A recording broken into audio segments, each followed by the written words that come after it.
Hello, everyone. Welcome. Bienvenidos to day one of the Communities of Color Conference.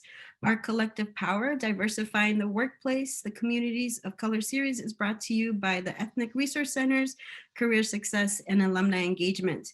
Thank you again for being here tonight. My name is Veronica Shane Vasquez, and I use she, her, and ella programs, and I am the interim director for the Chicanx Latinx Resource Center. And so next we'll be sharing some our agenda for today. We have the UC Santa Cruz Land Acknowledgement will be read by Betania Santos. We have some community agreements that we're going to go through, a quick panel introduction, and then also one thing that we want to make sure that we have is some engagement from all of you in the audience today. So we're going to do a couple breakouts. So one of the breakouts will be what brought you here tonight and what do you hope to gain? And then there's also going to be a poll question. And then the fun part is that you're going to get to have, we're going to have a conversation, a really fun conversation, a much needed conversation with a fabulous group of panelists.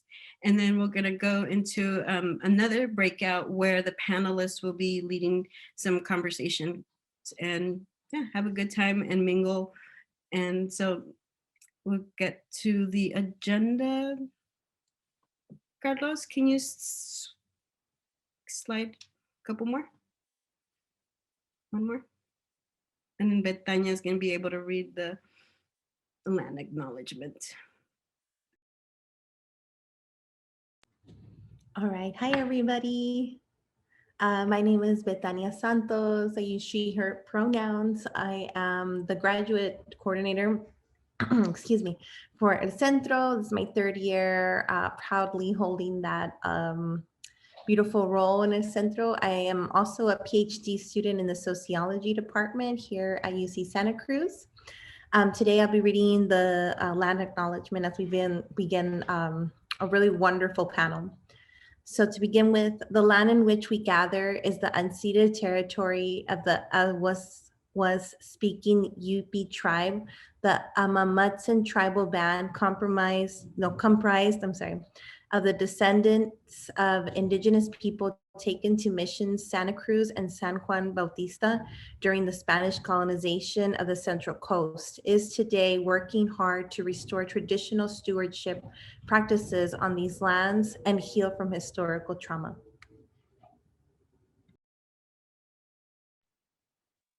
Thank you, Betania. Next, we're going to transition, and the panelists are going to do a quick, first we're going to do some community agreements. And so I want to make sure that folks be respectful, understanding, and have a good attitude about the conversations. And please challenge yourself to make new connections and participate to the fullest of your ability, and to be aware of the intent and impact of what you mean versus how the message is received. And to make sure that you make space if you find yourself participating more. And so is there anything else that folks would like to contribute as a community agreement? You could feel free to drop it in the chat. Might be something that I missed out.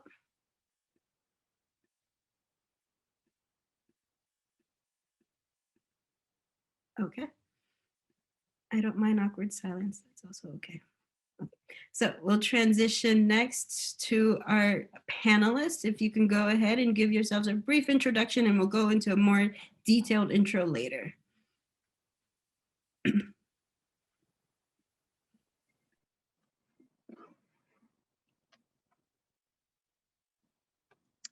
Hello.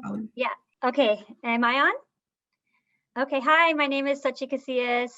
I am class of 2003. My pronouns are she, her, hers, and I'm currently the Assistant Dean of Chicano Latino Student Affairs at the Claremont Colleges. Hi, I'm Dr. Marina Ramon. My pronouns are she, her, and I am currently working at Cabrillo College. I'm the class of 95 Oaks, and I also received my PhD from UCSC in 2007 in ecology and evolutionary biology. Good afternoon, I'm Colin Diaz. I'm the President and CEO of the Culver City Chamber. I am a 2004 graduate of UC Santa Cruz. My majors were film and digital media and legal studies, and I look forward to our conversation tonight. Hello, everybody. I'm Dr. Yvonne Rodriguez, and I'm the program director at the Surge Institute in Oakland. I train leaders of color in education, and I'm also a business owner. I am a STEM equity coach and consultant, and I graduated in 2009 from UCSC from the physics department.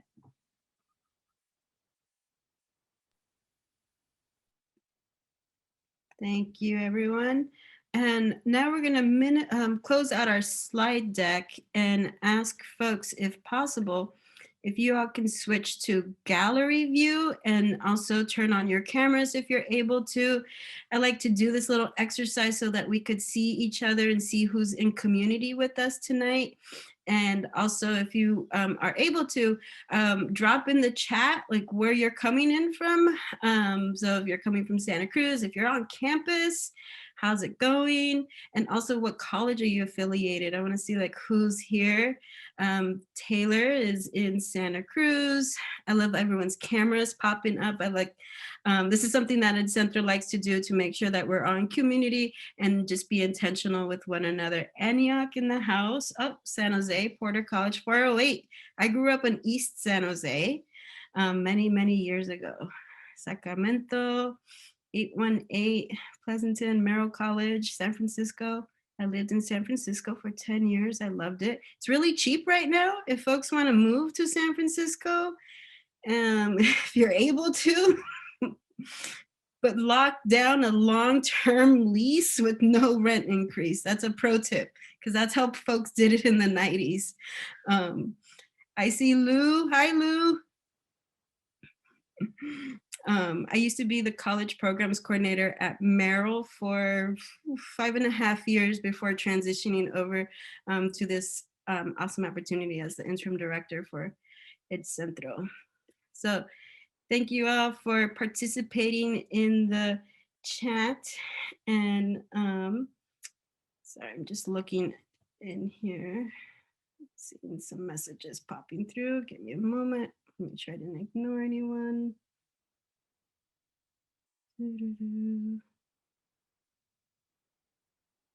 Great, thank you all.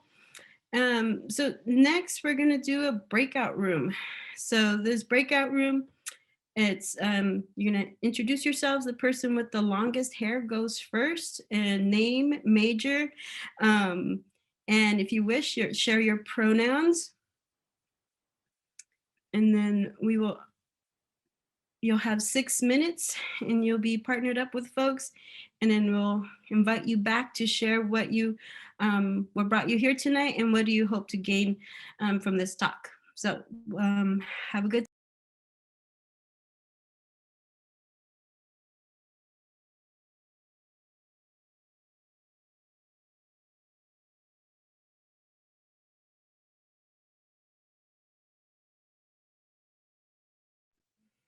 Hi everyone, welcome back.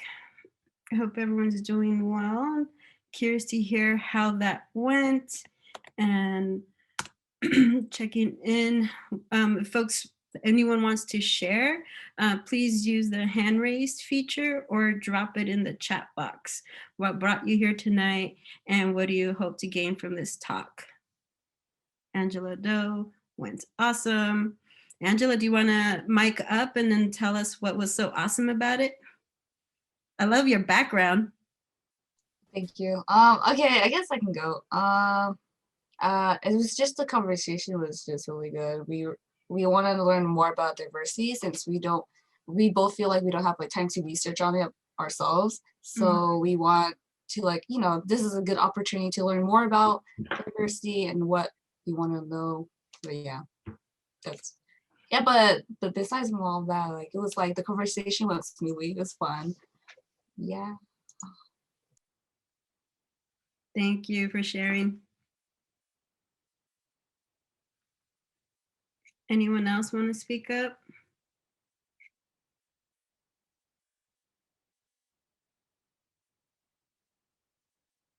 Lindsay? Hi, let me turn my camera on. Hi, everyone. Yeah, I'm excited for tonight's presentation. I'm in my final quarter at UCSC, and so I've been just like thinking a lot about transitions and doing job searches and I guess how to find the ideal workplace and workplace environment. And so, yeah, I think this will be really informative. Thank you. And then someone, Lourdes, dropped the hope to find out what the world has to offer for communities of color. And then Sochi also commenting, talked about life after UC Santa Cruz. Great. Lou's commenting on Lindsay's post. So this is great. Keep the engagement going on in the chat, and then Carlos and I will do our best to monitor that throughout the conversation. And then we will do away with the slide deck for now. We're gonna hop into, Valerie's gonna introduce a poll. We'll launch a poll real quick. So and part of this poll is to see how many of you are engaging with us and also enter you all into a raffle for an iPad, I believe it is. So, okay, Valerie's giving me the nod. Yes, great.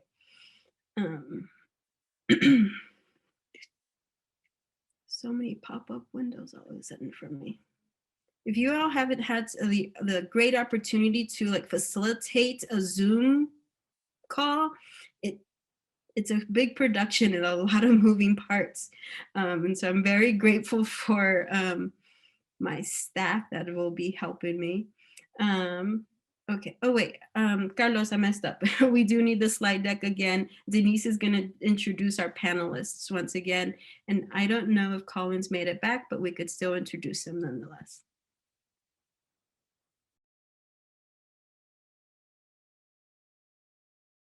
Go ahead, Denise, thank you. Hello, everyone. My name is Denise Onchi, and I will be reading our panelists' intros. So we can start with Colin Diaz. As stated, they are class of 2004, and Colin has over 20 years of management, marketing, sales, and community outreach experience. His experience ranges from sports, entertainment, education, hospitality, and chamber sectors. He currently is president/CEO of the Culver City Chamber, where he serves as the face of business in his community, providing advocacy, business resources, and relationship building opportunities. He has been viewed as an industry influencer and currently sits on the Western Association of Chamber Executives, WAIS, Board of Directors, as well as serving as chairs for the WAIS Emerging Leaders Advisory Council and Westside Council of Chambers of Commerce. Welcome, Colin.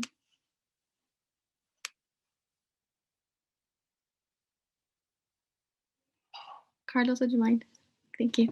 Our next panelist is Sochi Casillas, class of 2003.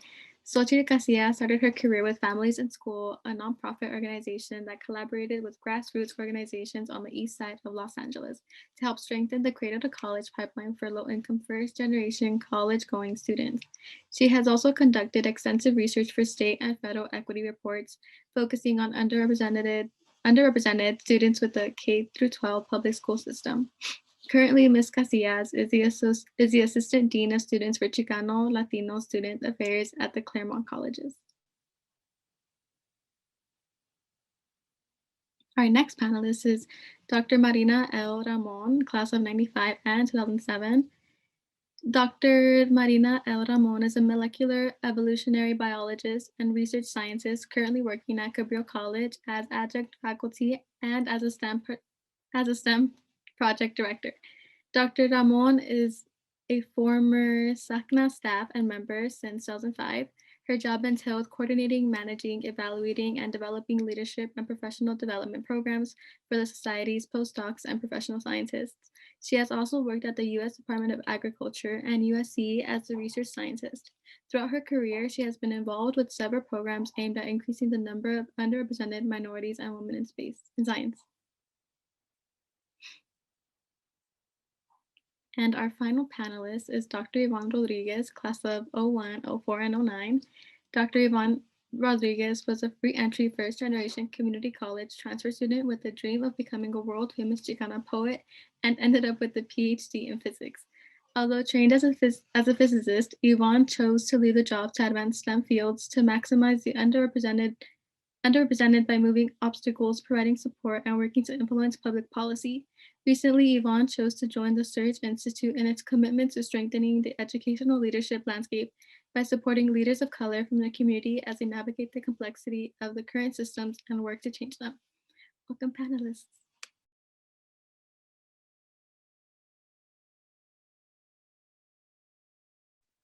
Thank you. Real quick, I wanted to highlight a couple of the additional comments. One coming in from Adrian, trying to decolonize the internalized hate and phobia I've struggled with.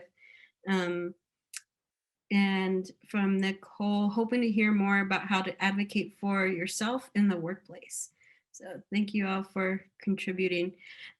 Yes, very awesome panelists, and they're a fun bunch of folks. And so I'm looking forward to this. And so we'll jump into the conversation.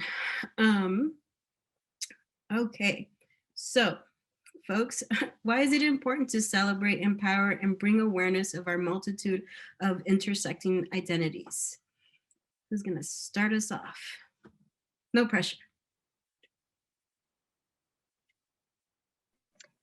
I mean, this is like the hot button issue right now when we talk about, anti-Blackness, white supremacy, just recognizing diversity and inclusion and just the history of America. I think there's so much to be said about why this is so critical right now, why we should put it on a pedestal. We should continue being critical of the way systems and structures are operating. And so I think for us, even when we're looking at underrepresented groups, there's intersectionalities.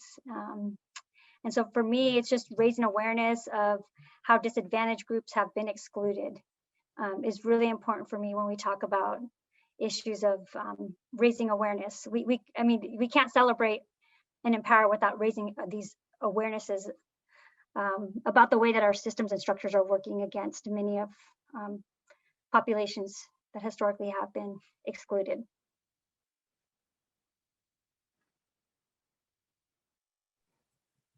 For me, I think it's really important because we all deserve to live a life of like liberation, I guess. I don't know where that word came from, but it just came up because we all deserve to be authentic and whole. And we should never have to leave any part of ourselves outside the door or under our, in our purse or wherever we are hiding different things. And I feel like it's exhausting to do that.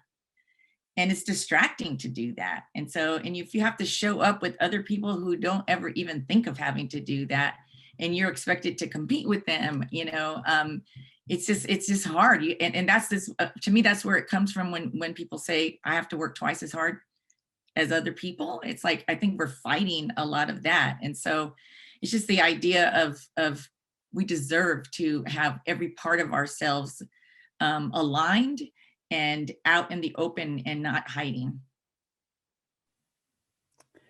Yeah, and I just want to add to what Dr. Yvonne Rodriguez just said, is that one of the things that I find really important, especially working at a community college, where the system is not, the entire college system is not built for people of color, being aware and educating others about the importance of recognizing that, as well as being able to come to the table and reminding individuals, especially when we're at committees on faculty, hiring faculty, thinking about like who these faculty are going to serve, like which students are they serving, and are they representing the students that are being served. So I think that's one of the things that I really strive to work on, is making sure that the voices that are not there at the table are there with me.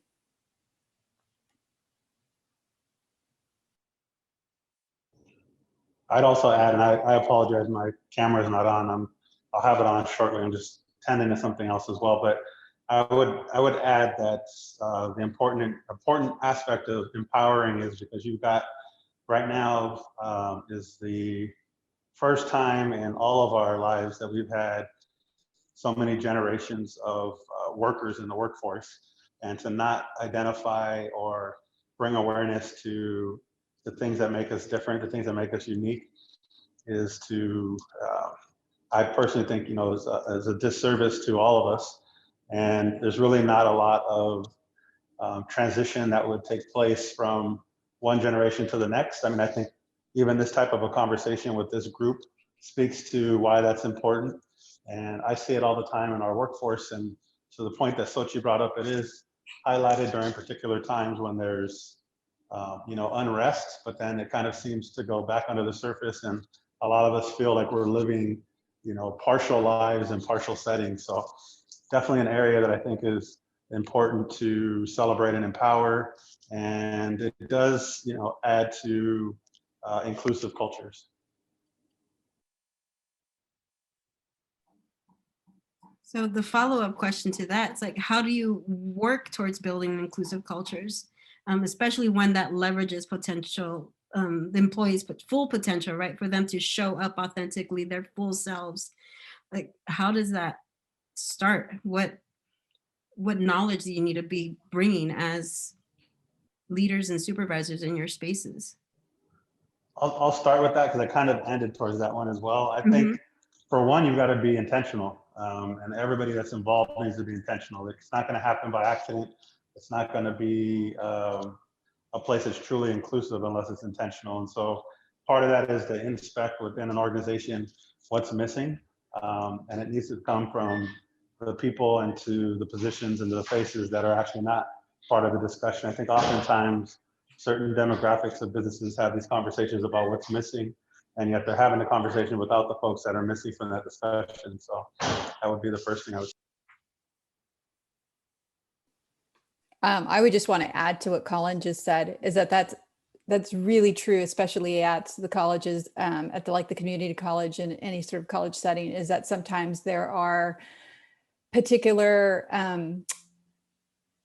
things that are being made and decisions that are being made without the individuals that should be there at the table. An example of a mural that Cabrillo College is really working towards wanting to create, and they want to make it highlight sort of the fact that we are Hispanic Serving Institute, except the problem is that the person who's heading it is not part of that particular culture. And so there's lots of issues around, not including the community that it's supposed to represent. So one of the things that I sort of think that's important, it's exactly what Colin said, is like being on those committees, making sure that you have allies that understand and hear and want to make sure that you vocally say, like, this needs to be intentional and these are the things that need to happen so that we make sure that it does happen. Yeah, I really like that word, Colin, intentional. I think back to my experience at UCSC. When I came in, I was a reentry student. I was older. I had 3 children. I wanted to be a poet, but then I wanted to be a physicist. And I, low income, I was saying in the breakout room, like I was associated with family student housing, ACE, EOP, STARS, OAKS, like SACNAS, like every kind of support service that was there to help me. My kids were able to live at family student housing and be out playing with kids whose parents were also there. We started a group of Madres Latinas, and we were able to bring all parts of ourselves, I felt. And I always say, like, I got my PhD in physics despite what was happening in the physics department. It was because of all of the staff that believed in me and went above and beyond, and they worked hard. I mean, they were tired all the time, but they never like turned you away if you needed to talk. And so really being able to, if you're lucky enough to work in an organization where somebody is being intentional, is a lot easier than when you're not. Like, I was working at the Association for Women in Science. I realize this is being recorded, but I already said it. But it felt like it was really for white women in science.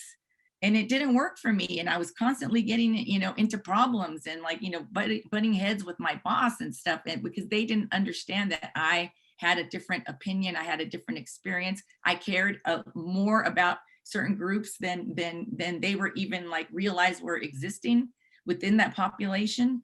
And so it really just takes like having that intentionality to say like, this is a place where all parts of you can come through and all parts of you can get support. And I like to give the example of the Surge Institute where I work right now. I mean, granted, we're all people of color, but you know, we all like are different as well. And so our, you know, the president of our organization, you know, constantly talk, especially now that we're in COVID and people are, you know, sheltering in place, we all have a different experience and all of our roles are just as important as whatever role we have at work. I'm a program director, but for me, I'm a grandmother now, you know, and so like really being able to allow everyone to like have a full life and not make work the very center and not say what should and should be happening with you. Like a lot of times in the labs, it's said that it's okay to have children and be a scientist, but often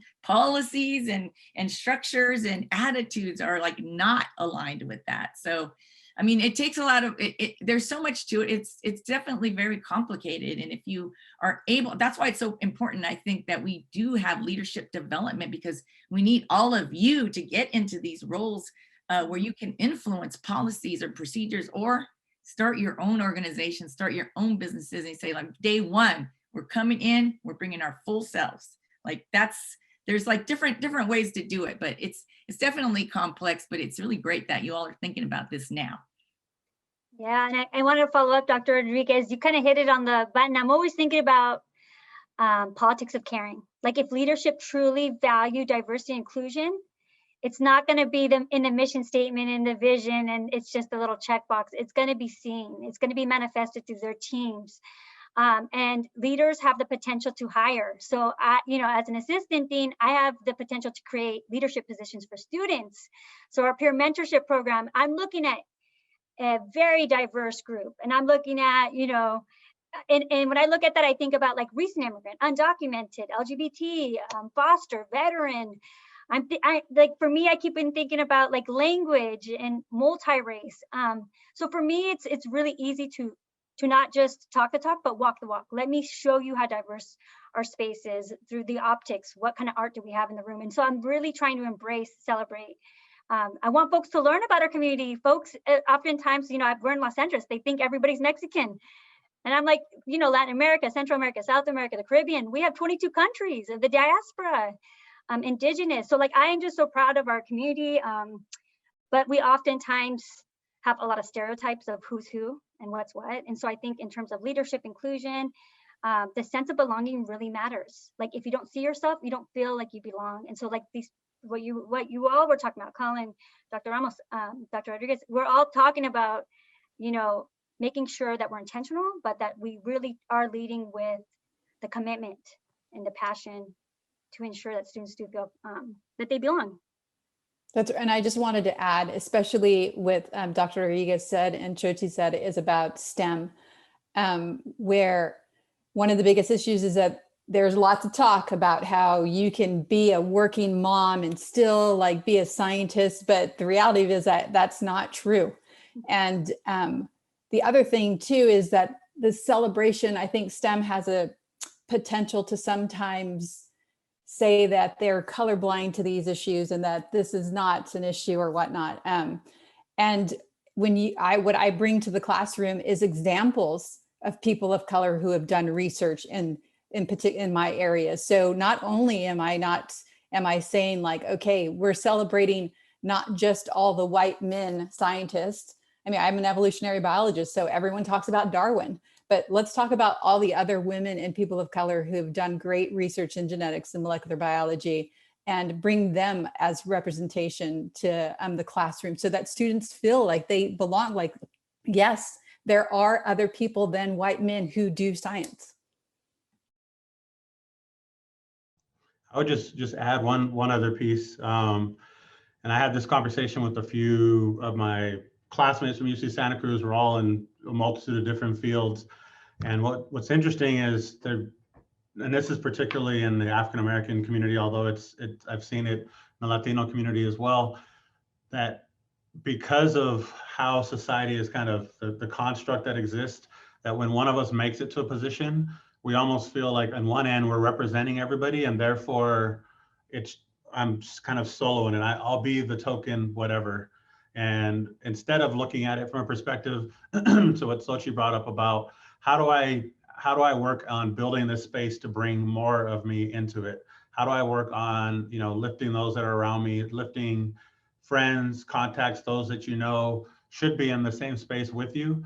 And I think that's something that, and I'll admit it, I mean, kind of working my way through different rungs, it's something that's counterintuitive to what's taught in our society, and something that I think in order for us to really, even going back to the first question, to bring more awareness about, it has to be intentional in bringing other folks like you or other folks that have diversity into a space. It can't be, a lot of organizations now have gone on and hired their whatever percent, usually somewhere between 0.5% and 4%, to say that they have diversity.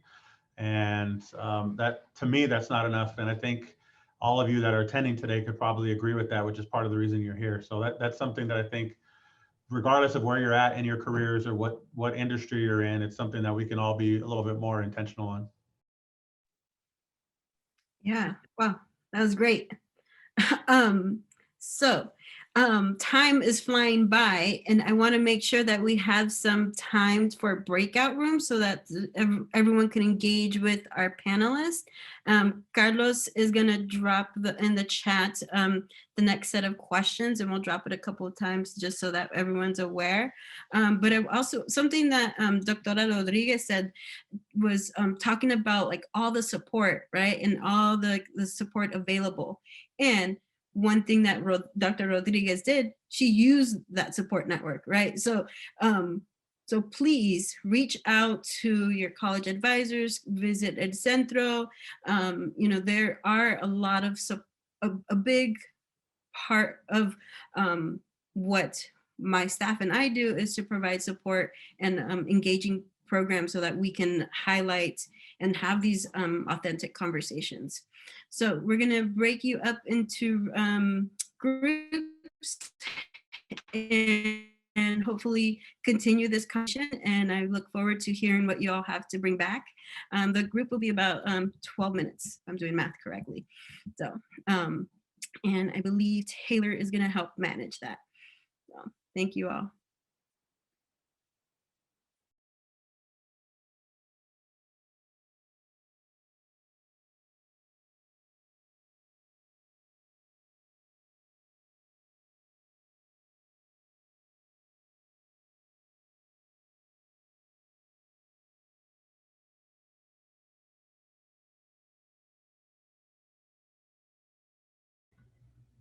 Hey everyone, if you're in the main room and you are unassigned to a breakout room, you probably joined after I created them. So just let me know which space you would like to go to, or if you just like to be randomly assigned.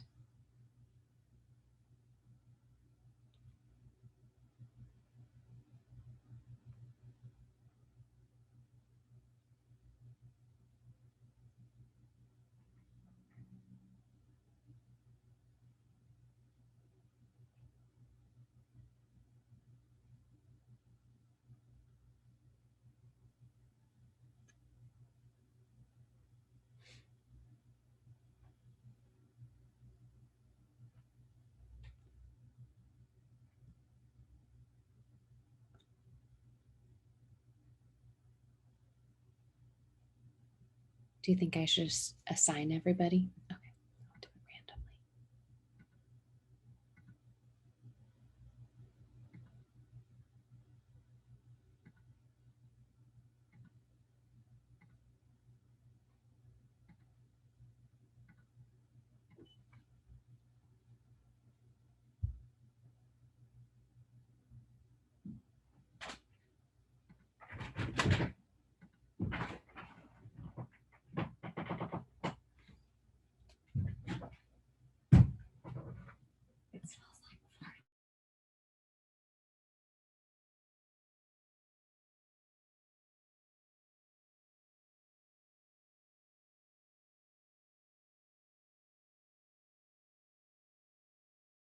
No, so technical difficulties. For some reason, the breakout rooms decided to close, and Taylor and I were trying to figure out how to bring you all back in. And sorry, but since so many great conversations were happening, let's share, please.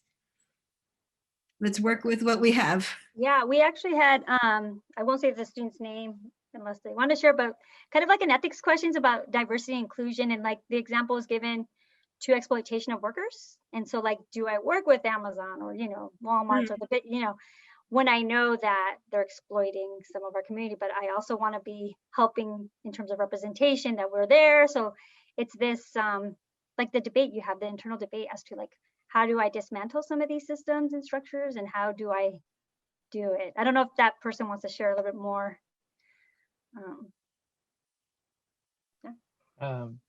Yeah, my question was like, we're talking about like diversity, inclusion, like I want to have a good job, like in the workplace, like it's a comfy job, like with my computer and stuff, type of way.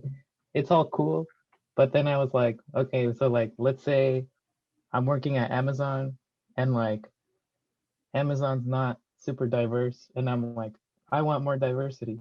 But then Amazon is like exploiting like the lowest class of workers, you know what I mean? So like, how do you deal with that? Like, I get like privilege. I don't even know, you know what I mean? Like, how do you deal with that? And we kind of talked about like, at what angle do you do? Do you get a job internally and try to raise awareness, or are you working for the unions and trying to do some more of the politics side of work?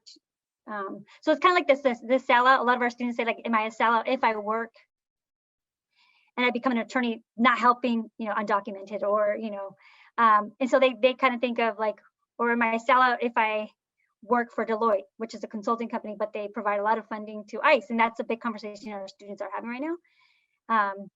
And so like, at what angle or to what end do you do what you need to do for your family, the immediate resource opportunity, versus am I ethically doing the right thing?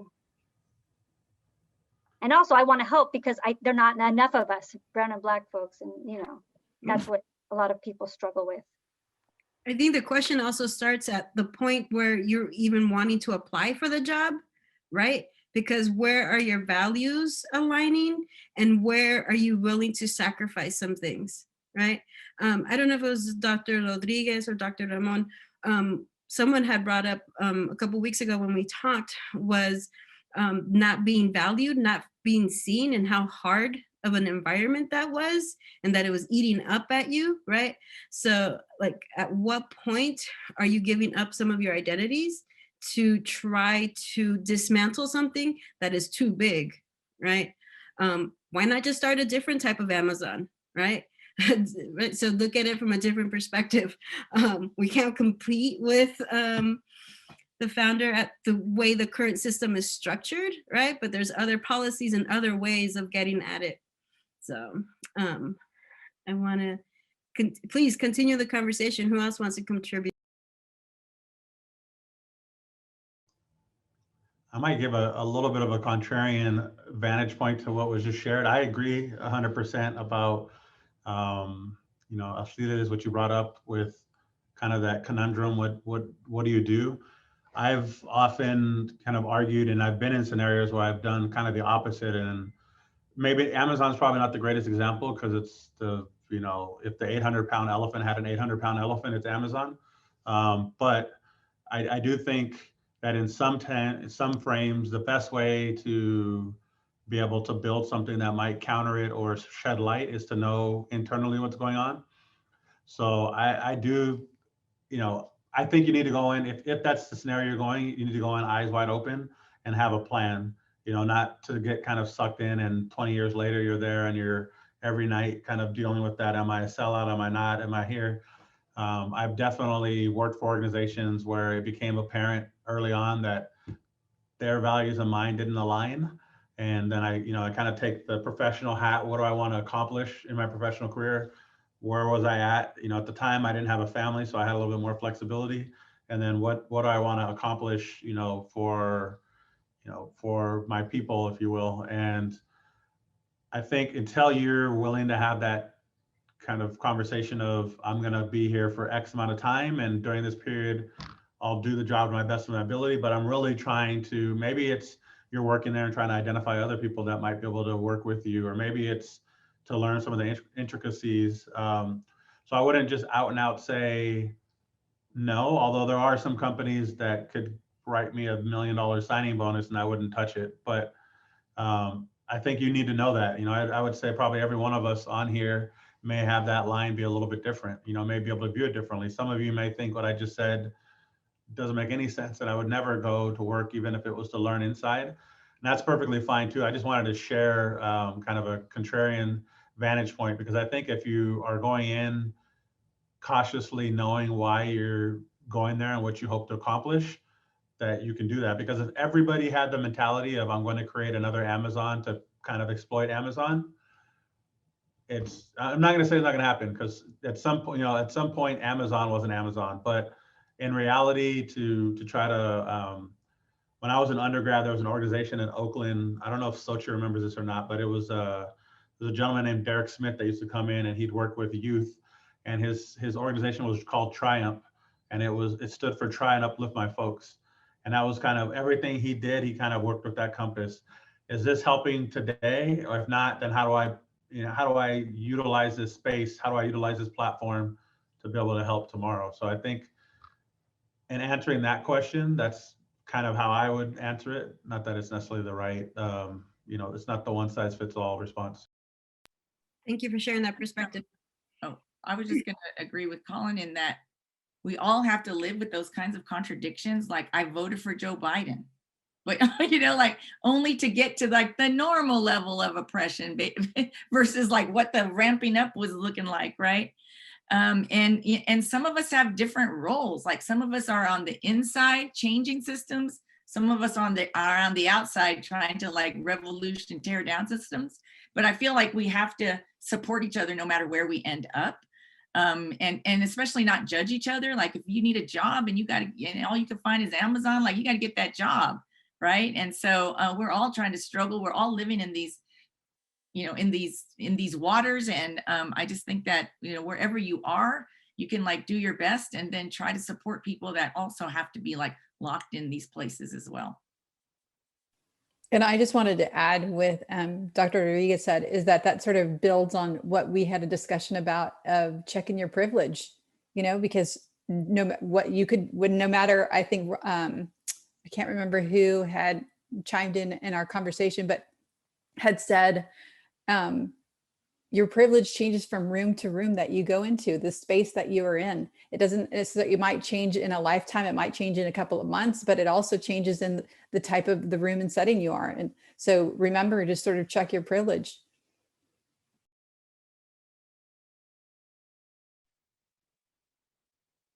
Yeah, thank you. Ashley, would you like to mic up and say what you dropped? Or I could read it out loud instead. Yeah. So yes, but I feel like if we want to see representation in the big companies at the highest level, it reminds me of there is no ethical participation in a capitalistic society.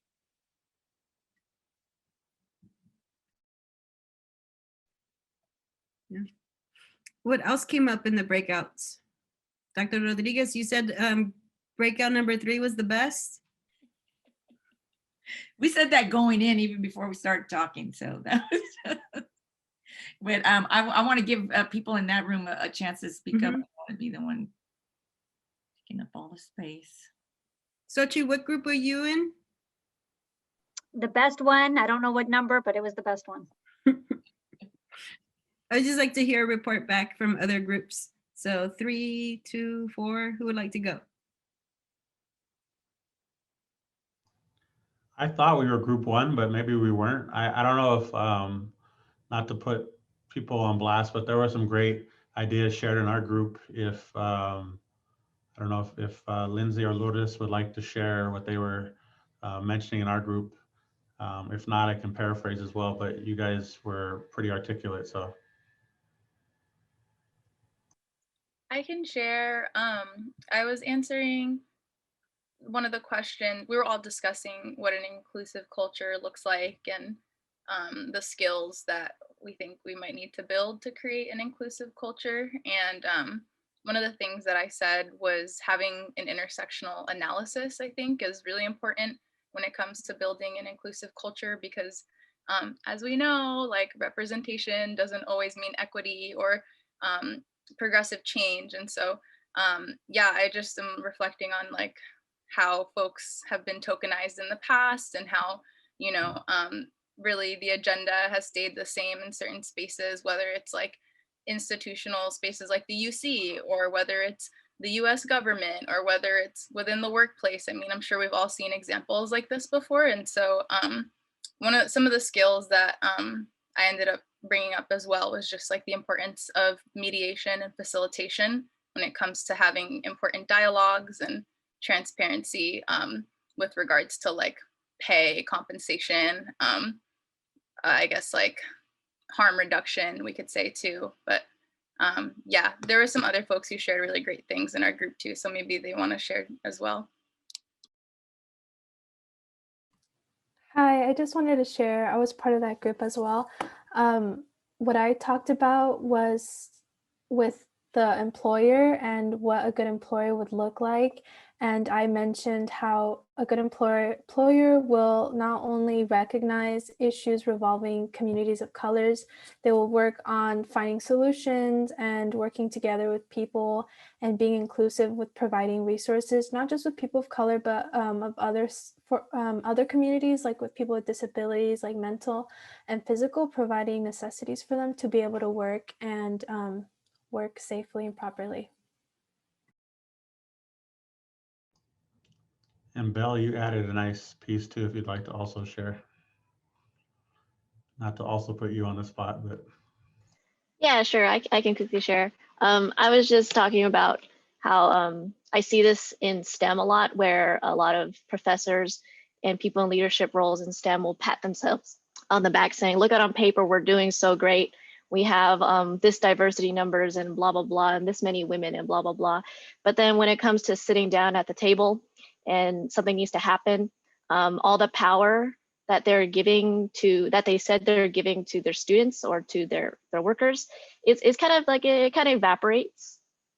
And so I think it's really important to not only like to have those people, you know, represented in your organization, but also like give them real power, like give them a real say in what things like and how things are run. Because like I see this a lot, especially for in the grad student community, where there's a grad liaison and they're told like, oh yeah, you'll be on the panel, we'll ask your opinion, but then, you know, then at the end of the day, their opinion doesn't really matter, and then it doesn't really affect anything. So it makes us as like workers feel really like ineffectual in the grand scheme of things.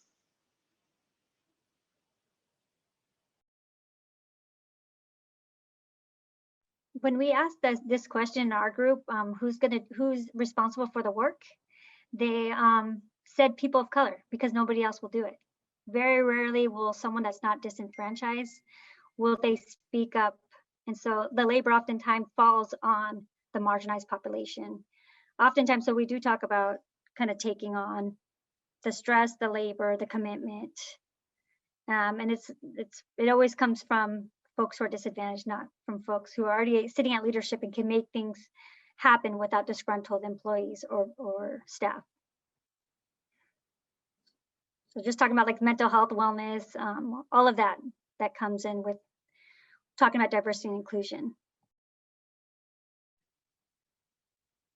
Is that resonate with most of you on the panel? Like, do you feel like it's other duties as assigned, or is it something that you take on as part of like you want to bring up other folks? Like, how does it, and how do you sit with that? Do you do the additional, like that additional unpaid labor at times, right? And then what does support look like when you were maybe first beginning in your careers, and then how does that look like now?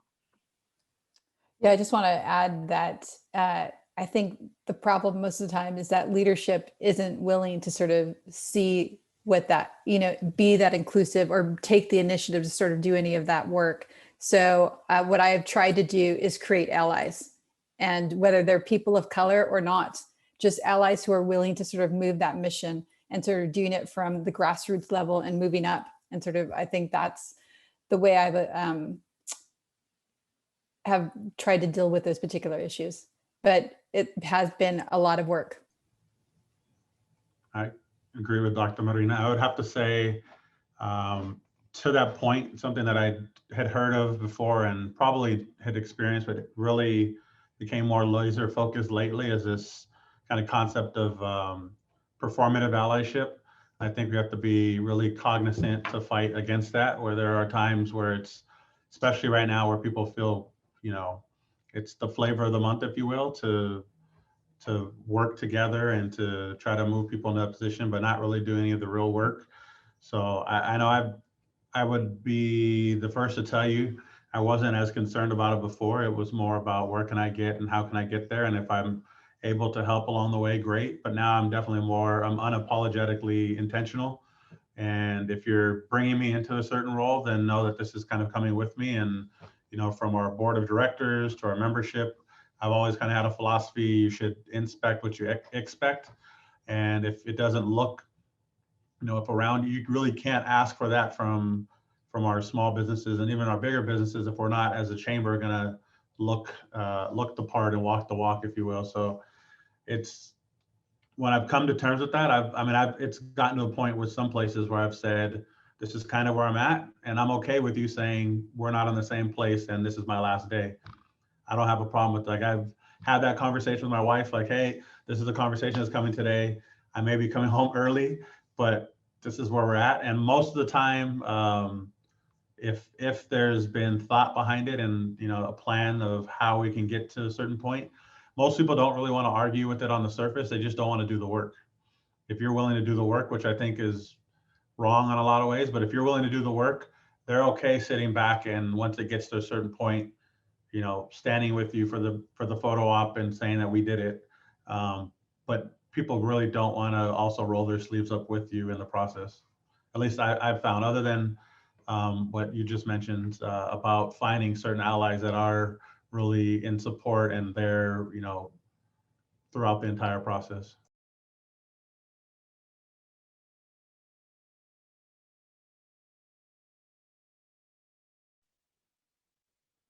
Do folks in the audience have any comments to any of that?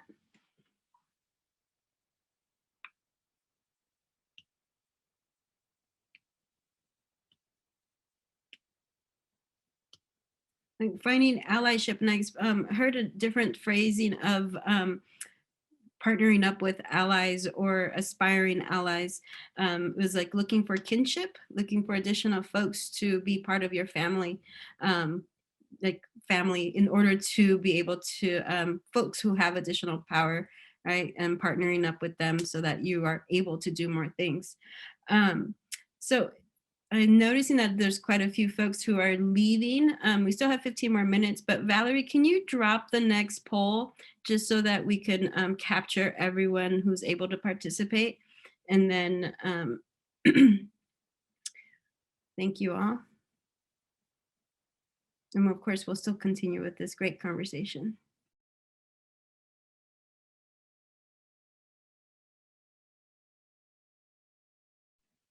For folks in the audience, are there any additional questions that you have of the panelists?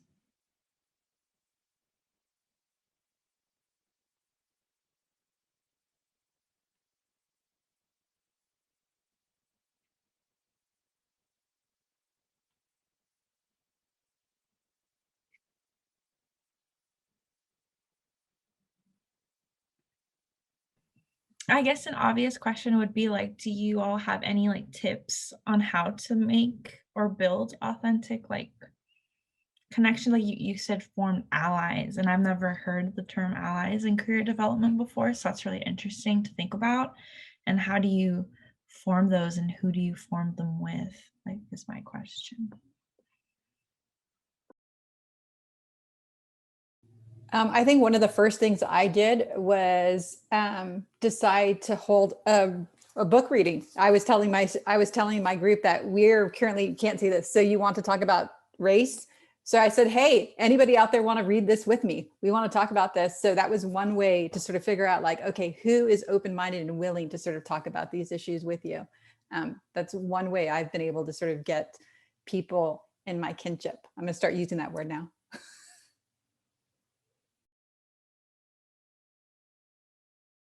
I think for me, it's just expressing your values, that people know that diversity and inclusion is something that you hold a high commitment to, that you want to be held accountable for that. You want to make sure that folks know that if you are concerned about issues of diversity and inclusion, that I would be a go-to person. So like making sure that every time I introduce myself, I like to say I'm first gen, low income. You know, I love to say that I care deeply about underrepresented populations. And not necessarily that everybody, you know, checks those boxes, but they know that they can trust that that's something that I truly value. I take great pride in that.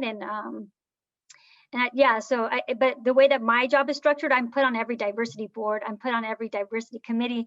And so traditionally, like all the cultural houses, spiritual houses are in that, in those meetings. So all of our allyships is it's nice that we get to come together. And in fact, we oftentimes, instead of talk about like campus climate, which we do, we also talk about each other. Like, how are you doing for the Office of Black Student Affairs, Chicano Latino Student Affairs, the Queer Resource Center? It's actually like a very strong support group as professionals. We all share the strong values. We know we have each other's backs, but it's also for us, within a predominantly white institution, it's a safe space for us to talk about kind of like the trust. And that's where we find allyship, is that being vulnerable, being open, trusting, being confidential about some of the matters we're dealing with internally, and that we can say, hey, we have this student, can you support this? Or we have this initiative. So I oftentimes say like there's allyship publicly and there's allyship privately. And there's oftentimes it's also about self-care, mental health and wellness for us to thrive in these difficult jobs that oftentimes are burdened on that.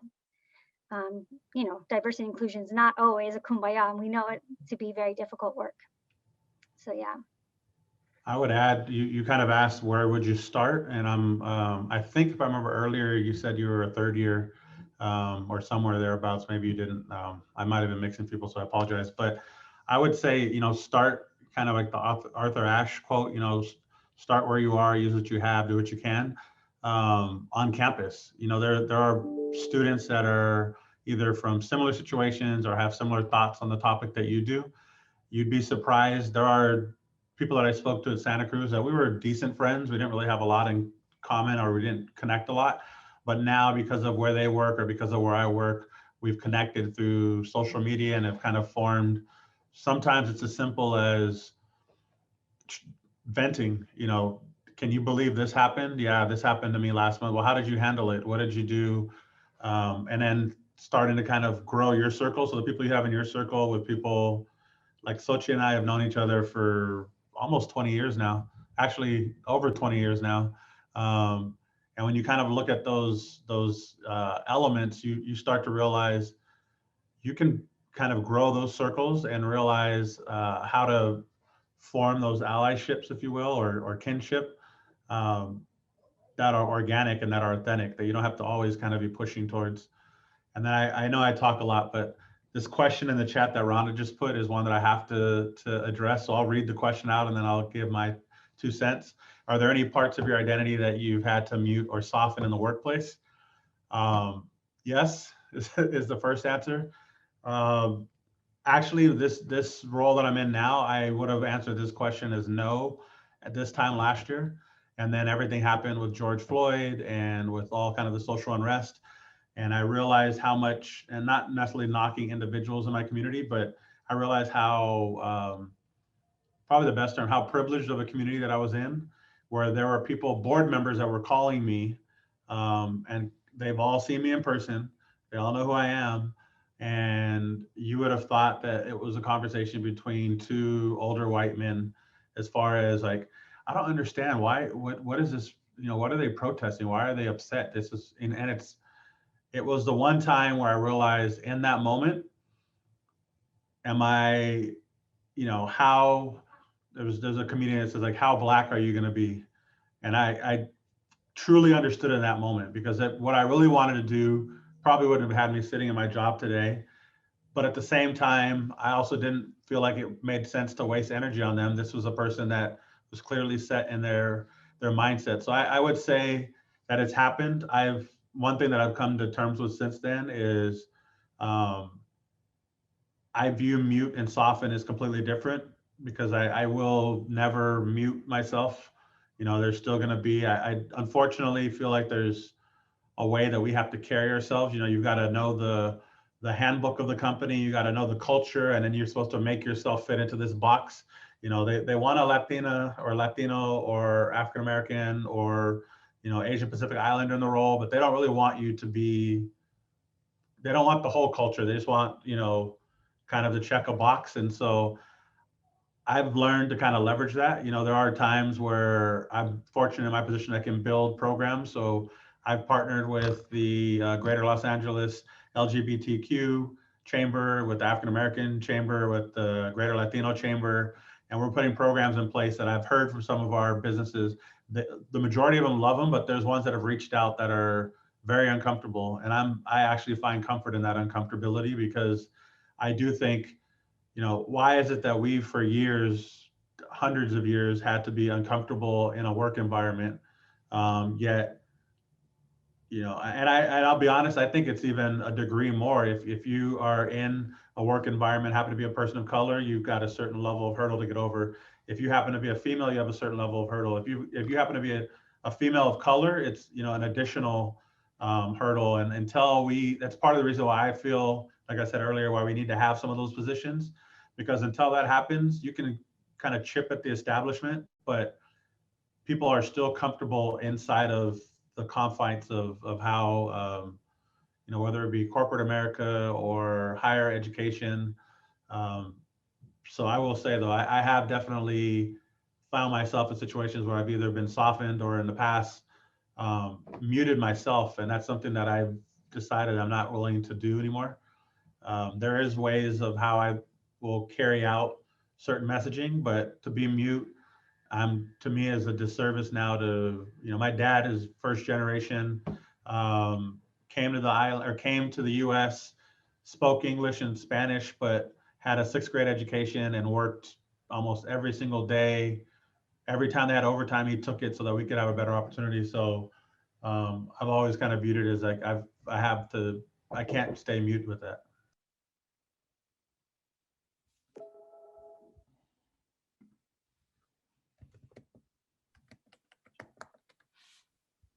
Thank you, Colin, for sharing.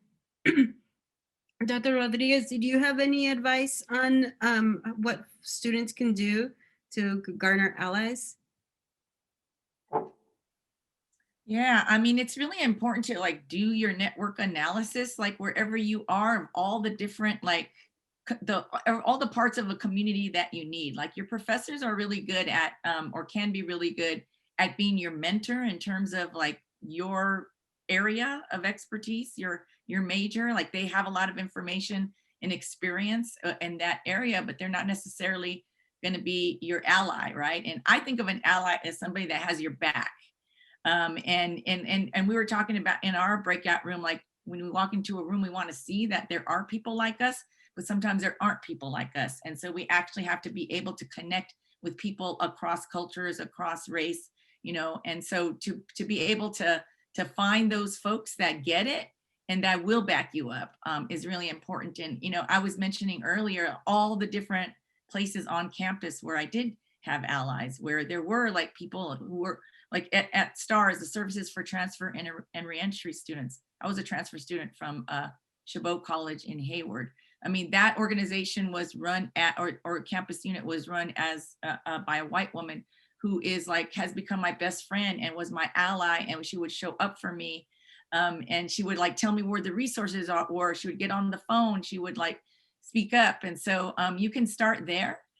There are also other, or like student organizations I think are really good, or even membership associations like SACNAS. I was the deputy director at SACNAS, the Society for the Advancement of Hispanics, Chicanos, and Native Americans in Science. So like whatever diversity committees there are on like whatever your field is. I mean, I know a lot of like the science type organizations, but I think that's like really important. Like, and especially when you're new to campus, it's like your first year and you're trying to figure out like, who are my allies, right? Who can I turn to? You got to find your community. So start with those, with the support services program. They'll put you in the right direction.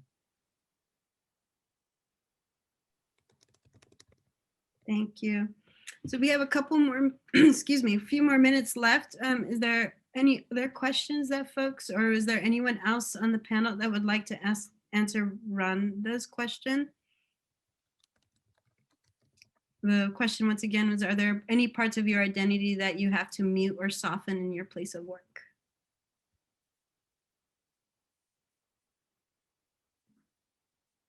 No.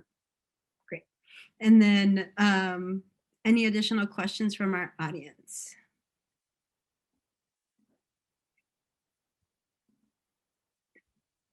Okay. And Carlos, can you turn on the slide deck, please?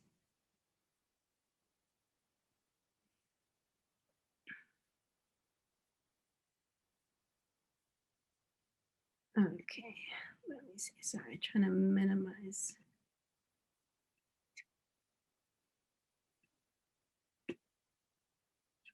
So we have a few programs coming up, and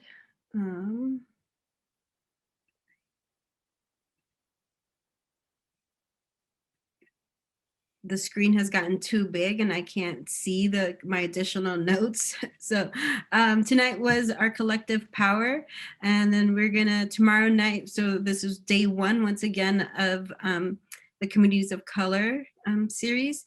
And so tomorrow is What's Up with Where You Work. And then we have network, which is, I think was a cute framing of it, phrasing, and then identity in the workplace. So, so all these conversations will be building on each other and engaging with alums. So hope you all can attend those programs. And then on February 5th, we have a program that brought to you by Centro as well, and it's Becoming Doctora, Mujeres in the Doctoral Programs. And we have the bit.ly link to register. Will be, if you also get our emails, you will receive more information via Chisme newsletter. And then next slide, por favor. And once again, this was brought in collaboration with the resource centers, and one of our slogan in our campaign that we're focusing on is thriving at the intersections, making sure that we support each other across different communities. Next slide, por favor. And I'm the Vero Shane Vasquez, the interim director. There's my contact information along with meeting link. And if I could access my chat box and additional things, I'd be dropping it in there, but technical difficulties, just going with the flow. And make sure to please follow us at El Centro, our Instagram account. We have some really great programs on there. And we have something on our Instagram live, Instagram video right now. So if you're not familiar with UC-SHIP, which is insurance, health insurance, please take a look at that tutorial. Our program coordinator did a really great job in asking questions and finding out about like all the resources and healthcare access that you have and that you're paying for. So might as well use it. And next slide. And there is, Carlos, you want to introduce yourself, please? Hello, everybody. My name is Carlos Gutierrez. I use he and they pronouns, and I'm the program coordinator at El Centro. And I just want to make ourselves available as well. You can make an appointment to talk to us, even if it's just a check-in via email. And it's great meeting everybody in the panel. It was a great conversation. Thank you all for the work that you do.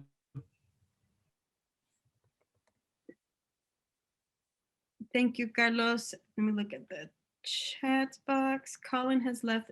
Our panelists have been great. Thank you so much. They've dropped also their contact information. A couple of folks have dropped it in here, and making sure I didn't miss anything. And then Taylor also left some information about the Career Center. Taylor, would you like to say anything about what you all do? I just want to say thank you all for being here tonight. This was a very amazing event. And I just wanted to let everyone in the room know that if you had any questions regarding career success, you are more than welcome to email me, and I can get you to the right resource or career coach or anything that you'll need. So thank you all. Thank you all so much. Have a great night. If you want to hang out a little bit longer, you're welcome to do so.